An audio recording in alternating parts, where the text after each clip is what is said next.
இன்றைக்கான வீடியோவில் வந்து என்ன நடந்துச்சு அப்படின்னு பார்ப்போம். அதாவது கல்யாண எபிசோடில் வந்து இது வந்து 5வது வீடியோங்க. இதுக்கு முன்னாடி வந்து நம்ம வந்து 4 வீடியோ வந்து போட்டாச்சு.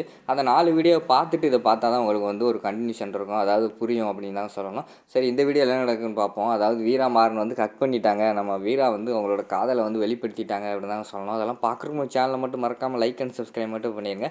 இதுக்கு முன்னாடி வந்து அந்த பாம்பில் கை வச்சுருந்தாங்களா, அப்படியே வீராவும் மாறனும் அந்த பாம்பில் கை வச்சுக்கிட்டு இருக்கிற மாதிரி தான் காட்டுறாங்க.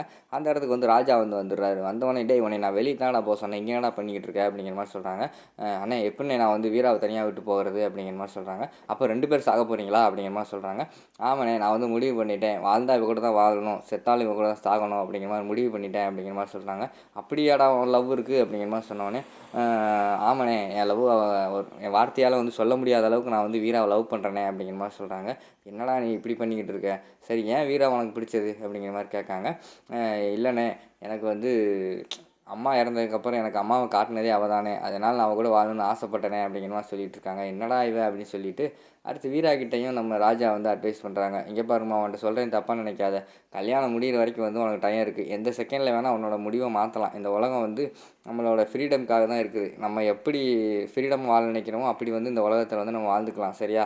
அதனால் மனசுக்குள்ளே ஒன்று வச்சுக்கிட்டு ஏதோ ஈகோனால் வந்து மாறனை வந்து வேண்டான்னு சொல்லிடாத அப்படிங்கிற மாதிரி சொல்கிறாங்க. உடனே ஃப்ளாஷ்பேக்கு வந்து மாறன் நினச்சி பார்க்காங்க.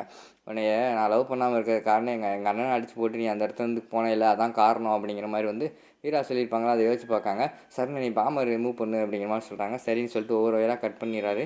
மெயின் வயரை டக்குன்னு கட் பண்ணும்போது பயத்தில் வந்து நம்ம மாறனும் வீராவும் கட் பண்ணிக்கிறாங்க.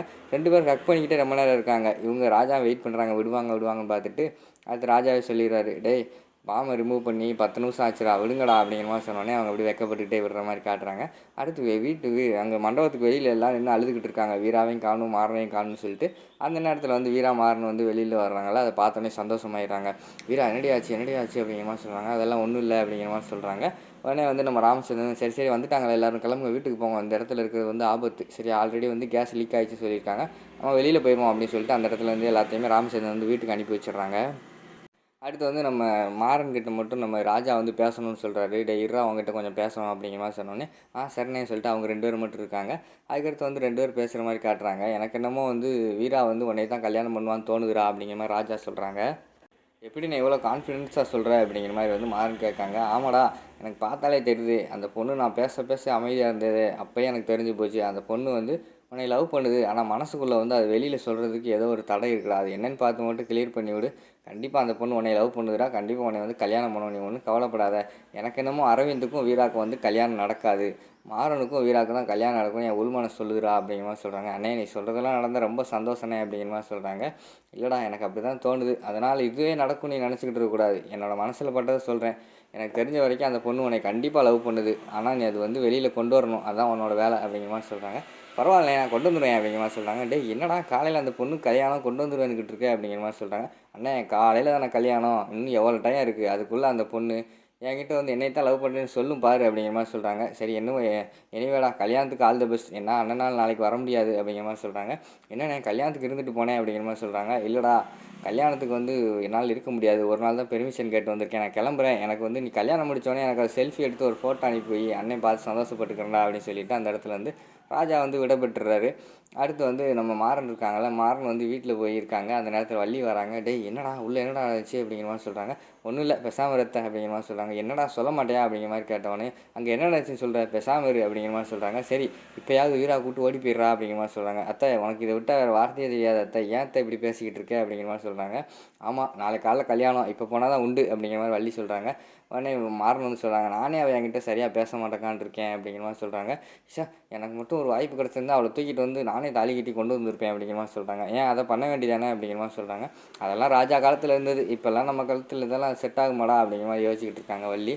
அடுத்த சீனில் வந்து சரி போ, நான் வீரா கிட்ட கொஞ்சம் பேசணும் அப்படின்னு சொல்லிட்டு வீரா கால் பண்ணுறாங்க. யார் நமக்கு வந்து பாம்பு வைக்கிற அளவுக்கு எதிரி கிடையாது, ஒரு வேளை வீரா சைடு இருப்பாங்களோன்னு சொல்லிட்டு வீரா கால் பண்ணி கேட்குறாங்க. ஹலோ, உங்களுக்கு யார் பாம்பு வைக்கிற அளவுக்கு எதிரி யார் இருக்கா அப்படிங்கிற மாதிரி கேட்டோன்னே, என்னையை போய் டெரரிஸ்ட் மாதிரி பார்த்துக்கிட்டு இருக்கா, அப்படிலாம் எங்களுக்கு யாரும் கிடையாது, அதுவும் பாம்பு வைக்கிற அளவுக்குலாம் எதிரி எங்களுக்கு யாருமே கிடையாது அப்படிங்கிற மாதிரி சொல்கிறாங்க. அப்படியா, அப்படின்னா பாம்பு யார் வச்சுருப்பா தெரியலையே அப்படிங்கிற மாதிரி சொல்லி யோசிச்சுக்கிட்டே இருக்காங்க.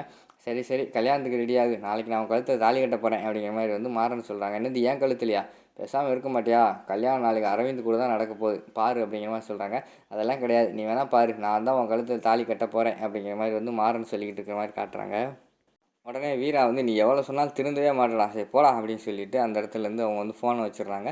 அடுத்து மறுநாள் காலையில் கல்யாணத்துக்கு காலையில் விடிஞ்சிருச்சு, எல்லாருமே கிளம்பிக்கிட்டு இருக்காங்க. நம்ம மாறன் வந்து வேமா பிஸியில் இருக்கிற மாதிரி ஃபோன் பேசிகிட்டே வராங்க. நசன்னு ஃபோன் போட்டே இருக்காங்கடா அப்படின்னு சொல்லிட்டு வர்றாங்க. அந்த இடத்துல வந்து கார்த்திகையில் இருக்கார், ராமச்சந்திரன், ராகவன், வள்ளியெல்லாம் இருக்காங்க. உடனே கார்த்திகிட்ட டேய் கோயம்பேடு மார்க்கெட்டில் வந்து நான் வந்து பூ சொல்லியிருந்தேன், பூ வாங்கிட்டு வந்துடுறா அப்படிங்கிற மாதிரி சொல்கிறாங்க. அப்பா இருக்கும்போது தான் வேலையாவான், சரி நான் வாங்கிட்டு வந்துடுறேன் அப்படிங்கிற மாதிரி சொல்கிறான். உடனே ராகவன்ட்ட டேய் ராகவா, ஐயர் பூஜை சாமான்லாம் கொடுத்தாரு, அதை மறக்காமல் வாங்கிட்டு வந்துடுறா அப்படிங்கிற மாதிரி சொன்னோன்னே சரிண்ணே சரிடா நான் வாங்கிட்டு வந்துடுறேன் அப்படின்னு சொல்லிட்டு ராகவன் போகிறாங்க. அடுத்து வந்து நம்ம மாறன் வந்து அவங்க அப்பாட்ட சொல்லிட்டு அப்பா எனக்கு வேலை இருக்கு, நான் கிளம்புறேன் மண்டபத்தில் அப்படின்னு சொல்லிட்டு விறுவிறுன்னு போகிறாங்க. அதை பார்த்துட்டு வள்ளி வந்து சொல்கிறாங்க, அண்ணே உன் பையன் வந்து திருந்திட்டானே, இப்போல்லாம் நல்ல பொறுப்பாக இருக்கானே அப்படிங்கிற மாதிரி சொல்கிறாங்க. ஆமாம் ஆமாம் நானும் கவனித்தேன் அப்படிங்கிற மாதிரி வந்து நம்ம ராமச்சந்திரன் சொல்கிறாங்க. அடுத்து வந்து நம்ம ராகவன் சொல்கிறாங்க, ஆமாப்பா அவன் வந்து இப்போ ரொம்ப திருந்திட்டான்ப்பா, முன்ன மாதிரிலாம் கிடையாது, குடிக்கிறது கிடையாது அப்படிங்கிற மாதிரி சொல்கிறாங்க. அப்படியா அப்படின்னு சொல்லிட்டு ராமச்சந்திரன் தலையாட்டிக்கிட்டே இருக்கிற மாதிரி காட்டுறாங்க. அதோட பார்த்தீங்கன்னா இந்த எபிசோட் வந்து முடிச்சிடுறாங்க.